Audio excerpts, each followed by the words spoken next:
Today we'll do a quick AM pocket transistor radio repair.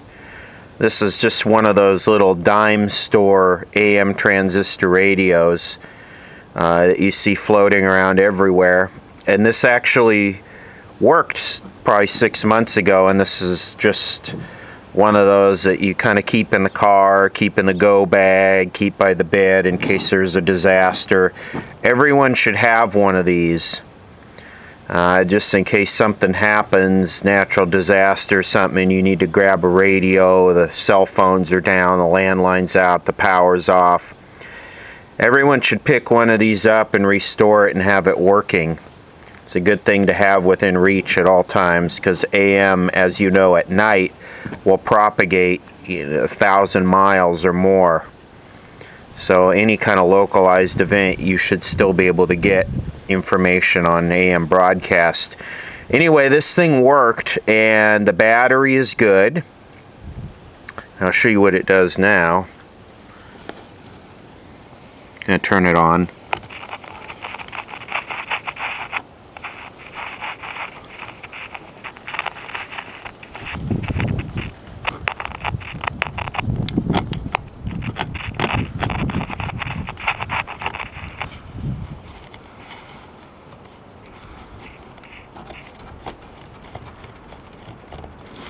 You can hear there's basically no activity except for the volume. You can hear a little bit of scratchy from the volume control and a pop when you turn it on.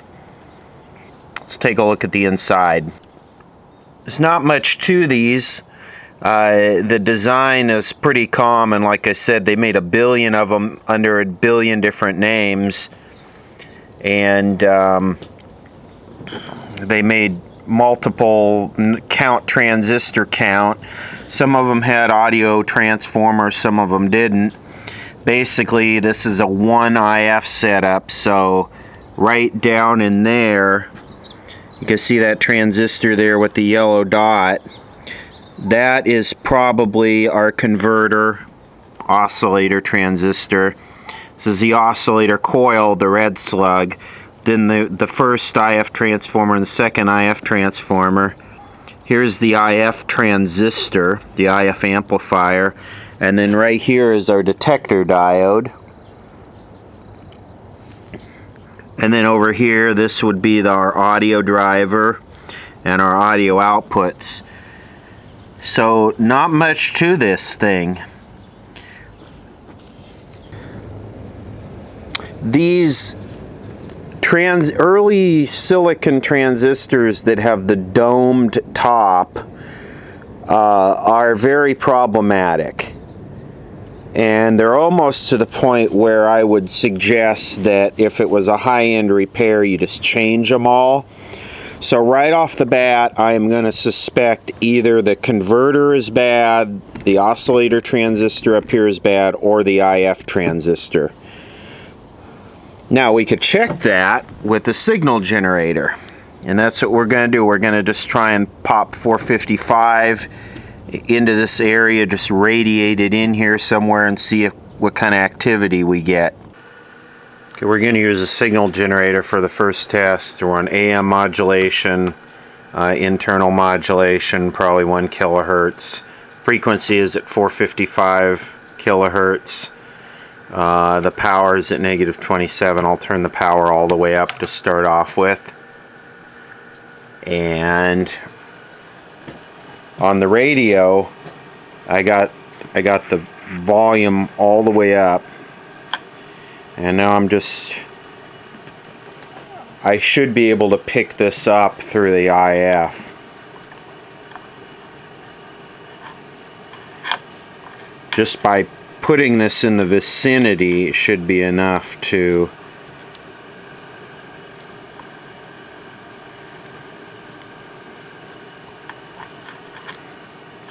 and I am not hearing anything. Nothing at all.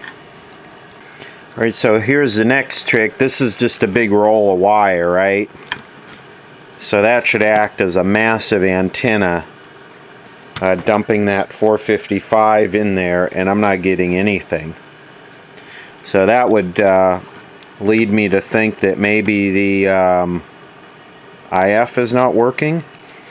Okay, here's a little old school GE radio.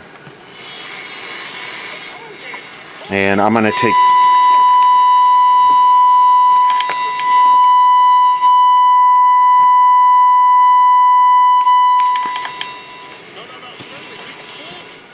As you can see,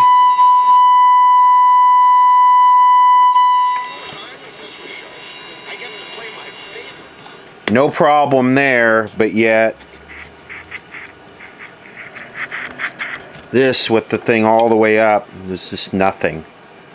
Okay, the next trick is we will turn the signal generator off. We'll turn this radio on. This kind of put it in between channels.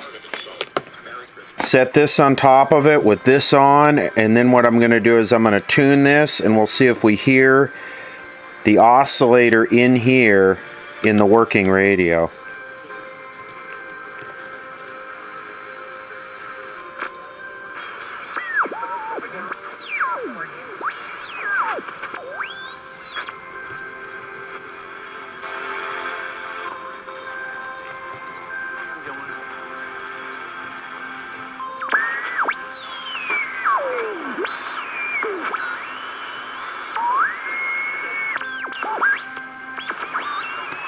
Turn it over here and you can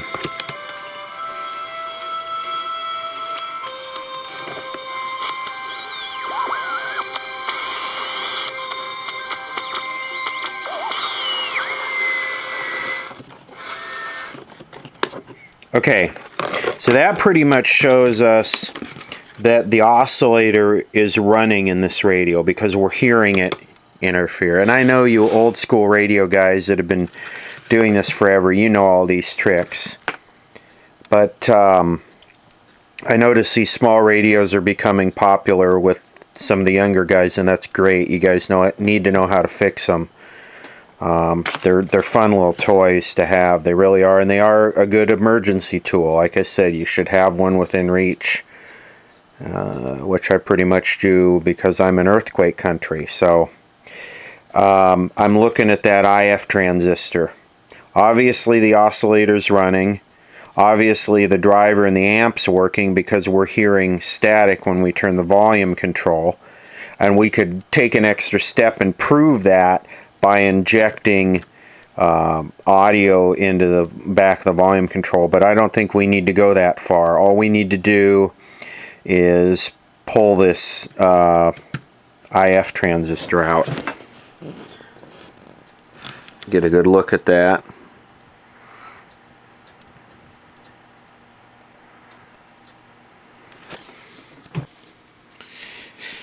And this is kind of the problem with these things. There's always something in the way, and of course that transistor is up under this dial right there.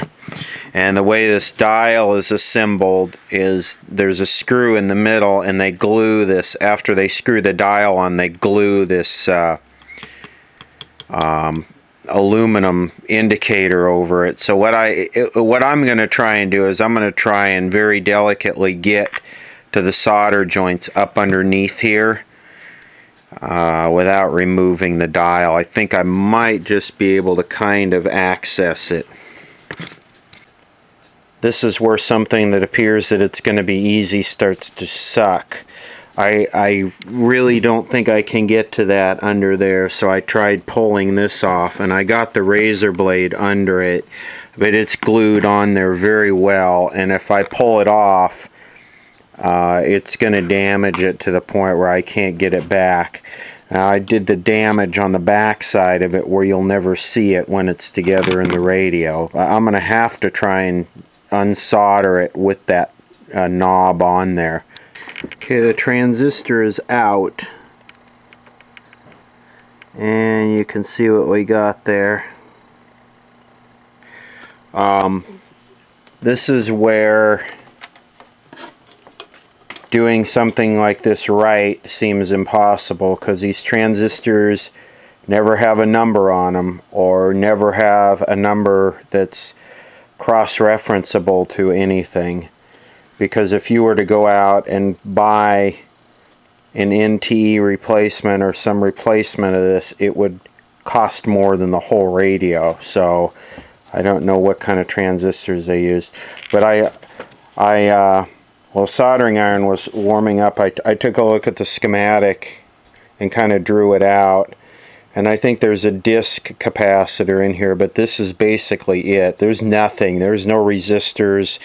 There's the signal path coming in from the yellow IF transformer, and then the collector drives straight into this, and it is a positive voltage, so it's an NPN. So when selecting a replacement, it's not critical. It needs to have a bandwidth of 1 megahertz or less. A 2N2222, I suppose, will work perfect. I'm going to just try and find something and stick it in there. We'll see what I come up with. No, he will defer to his team. Now, I will say this, and he knows this.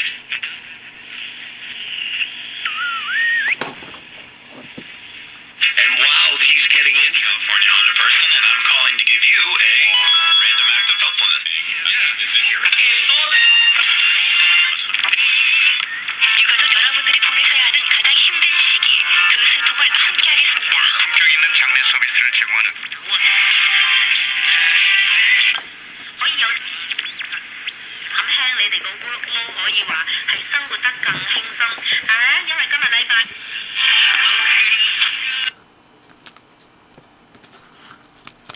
This is a Motorola 2N3904 general purpose transistor that I just stuck in there. Seems to work fine. We're not looking for a performance benchmark with this radio. We just want it to kind of work.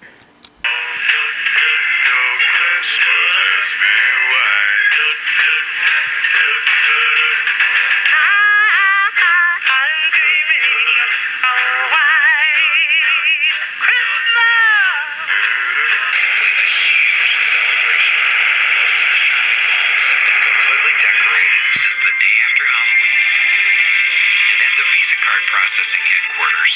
They say that Christmas shoppers use Visa cards alone over 7,000 times every minute. Many are buying diamonds. More diamonds are purchased at Christmas than at any other time of the year. And speaking of shopping, 1 in 4 of us say they have more headaches on the 3 days leading up to Christmas Day than any other time of the year. They say it's the crowds in the malls, finding a parking place, and just getting everything done. Another 51% say skipping meals in order to get ready for the big Christmas Day feast gives them headaches. Almost 30% of us say that we find Christmas to be more stressful than enjoyable. On an average, we'll all spend around 10 hours the 3 weeks before Christmas arguing with family members about holiday-related activities. So much for peace on earth, right? But here's one fact that we can do something about. Researchers say that with all the excitement of Christmas Day, with everyone opening their presents, we spend an average of only 9 minutes playing with our children on Christmas morning. So this Christmas, if nothing else, remember this one little statistic and take a few moments out of the excitement and spend time with your children. Because it's a consumer holiday, and you must shop till you drop.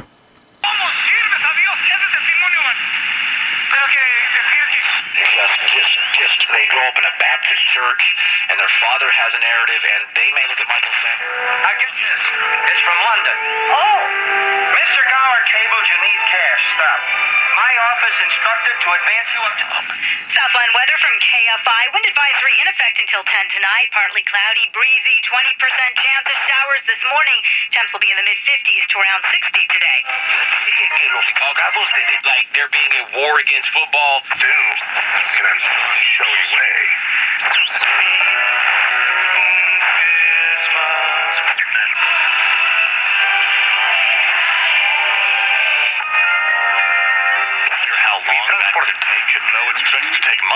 before he's even examined. More, Dish and Comcast will also raise their prices a few bucks while lowering the cost of some of their packages and plans. The price adjustments come as hundreds of thousands of Americans cut the cord. Five Dorsey, CBS News. More safety woes in Fiat Chrysler. Fiat Chrysler has issued 2 recalls. The first in...